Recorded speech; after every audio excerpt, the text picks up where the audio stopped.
I'm gonna be honest. It's really a discussion I didn't want to have. You ever heard that saying where it says history repeats itself? Because I know 100% I have. And I'm not saying that this is actually the case, but I want to open up the discussion and I want to talk about it with you guys. I want to give my take on what I believe is actually happening over in AEW, and it's a little wild to think about. I think that's fair to say. And again, it's something that none of us really wanted to talk about or even have to bring to attention one day. Sadly, we're here. So, guys, my name is Billy. If you're new here, definitely be sure to like this video. And when I say like it, man, I mean really like that thing, you know? Also, be sure to subscribe to the channel, man, because when you guys subscribe, you like it, what happens? We go to a different stratosphere. I talk about it in every single one of my videos. And what are we trying to do here? Yeah, I hear you guys behind the camera. Go to a different stratosphere. That's right. That's what we're trying to do, man. Guys, it's Friday. It's a good day. I hope you guys are drinking water. I hope you guys are enjoying the sun. I hope if it's raining, I hope that you're sitting indoors and you're sitting, relaxing, enjoying the day still. So without further ado, guys, let's hop directly into today's video. Let's talk wrestling with Billy. Yo, what is going on, guys? My name is Billy. Again, you're new here. Definitely be sure to do all that bullshit that I said in the beginning. But, guys, AEW, the comparisons between that and WCW. Recently, Brian Alvarez went on and said that pretty much morale in the locker room was very low. They're very upset with creative. Tony Khan is just doing what Eric Bischoff once did. And what do you mean by that, Billy? Why, when you say that, what do you mean? Well, truth be told, is that some talent don't feel like they need to do something. So, what happens? Tony Khan allows it to happen. Again, this is all allegations, and this is just being reported. I'm not saying this is 100% factual, but I think it's fair to discuss. I think it's fair that we've seen the rise of WWE and how much it's climbed in the past 2 years. Obviously, we're not going to get into the allegation stuff, minusing that because that is horrible. And again, that is a whole different topic and it has nothing to do with wrestling. Wrestling-wise and storytelling and all of those things, WWE has excelled in the past 2 years to where we've started to see this decline within AEW. Now, I'm not saying that the CM Punk thing is the same situation as the Hulk Hogan, but when you take a look and you take a step back and you think, man, like imagine if WCW got rid of Hulk Hogan in their prime. What would have happened? Really ask yourself that question. If WCW would have gotten rid of Hulk Hogan in what was just beginning of his run, what would have happened? Well, you want to know what would have happened? Eric Bischoff would have had no clue on what to do because the only thing he was able to do was book those top stars. So again, I'm watching AEW, and I'm not saying that Tony is not a good booker, or I'm not coming on here to shit on AEW because at the end of the day, I want AEW to succeed. And I know a bunch of you fucking marks in the comment are going to be like, oh, look at him, he's sitting on AEW, he hates AEW. Fuck you. No, that's not the case. What the case is AEW right now is not the same company that they were when they started up. And I see Tony Khan, he's getting ready. He just brought in Will Ospreay. I'm hearing rumors that it's a potential that he could have Okada there next week. And then on top of that, you have Mercedes Moné coming in to your company.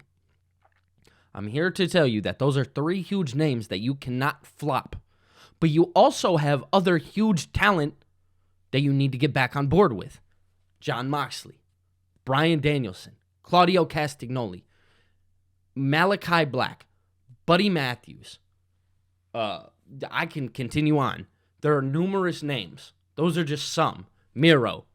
I can continue going. These are all top stars that should be treated as such. But then you have the young talent, the Ricky Starks, the Sammy Guevara, the Darby Allin, the MJFs, all of those. Adam Cole, Roderick Strong. Your roster is so deep. Use it correctly. Be a boss. I understand that right now Tony is afraid to be a boss. He's became one of the boys. And guess what happened to Eric Bischoff? Guess what happened to him? He became one of the boys. It's not cool to become one of the boys in a situation like this. It's okay to be a cool boss. There's nothing wrong with being a cool boss. But everything is wrong with becoming one of the boys, because then you're picking favorites, right? Then you're picking up, oh, well, I like this person, or I like this person, or whatever the case is, and that's exactly what happened to Eric Bischoff. He thought that he could run with the NWO for the longest time. And again, I'm not saying that that is what Tony Khan is doing. There are just some similarities. And some of those similarities just so happen to be the bad ones. I look at Collision and I'm like, oh shit, it seems like the same thing as Thunder. Nobody's watching it. It's where the quote-unquote scrub talent goes.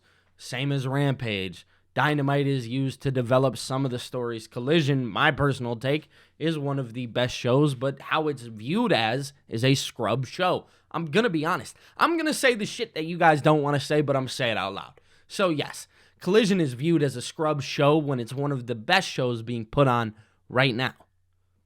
Let me digress. Collision has the up-and-coming talent. You have Edge over there, Adam Copeland.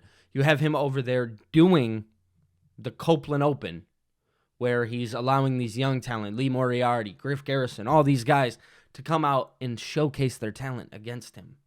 That's what wrestling needs to be. Those are good things. The only problem is on a Saturday night, it competes with WWE pay-per-views. It competes with UFC pay-per-views. It competes with basketball. It competes with all of these different things. Saturday was not the night for it. And Rampage is a waste show. I'm going to be honest with you. Rampage is a waste. Now you just have TV to have it. That's it. It's a wasteful show. Me personally, it's pre-taped. All of those things. But after seeing the reports of Brian Alvarez and what he said about AEW in the locker room and how creative is just horrible back there and long-term booking has completely gone out the window, it honestly does not blow my mind at all. After watching the show for the past couple months, you can tell what happened. You can tell shit went bad. You know what I mean? I'll tell you what. I'm a fan of the Young Bucks thing. I really like what they're doing over there. I'm a really big fan of a Sting and Darby and all of that. I mean, truth be told, I'm gonna be honest with you guys. There are some things that I like and some things I don't. I like the Swerve Strickland thing with him possibly becoming the world champion. Rightfully so. That guy deserves to be a world champion wherever he goes. But yeah, no, there's just so many different things that I can compare AEW to WCW for. I hate that we even have to have that discussion, but it's true. We do. We have to have that discussion at some point. It's the honest truth. And again, I hate to see it happen, but that's just where we're at right now. I really want to get your guys' thoughts. Am I crazy for saying the shit that I'm saying? Let me know. Let me know if I'm crazy, because I want to know. We can have grown-up discussion in here. I want to get your guys' initial thoughts. I want you guys to let me know what you guys think. I really am genuinely curious. Also, guys, I'm going to be starting a Twitch channel, and we're going to do some gaming stuff over on Twitch. And on top of that, it's not going to be just wrestling. I want to play Pokemon a little bit. I want you guys to watch it because I'm a Pokemon nerd. But again, really want to get your guys' thoughts on this discussion, on this topic down below. Are they comparable? And if so, why? If not, why? Let me know. Guys, I have a Discord down below that you guys can join. We are talking pro wrestling all the time. I'm active in the chat. We're hanging out. We're doing all that shit. It's fun. It's a good time. Whatever the case may be. If you're new here, definitely be sure to like this video and also be sure to subscribe to the channel, man. Because what happens is we go to a different stratosphere, and like I say in every single one of my videos, we like going there. That's it. That's all I got. I'll be talking to you guys later, and I'll probably see you tonight for Friday Night SmackDown. Peace.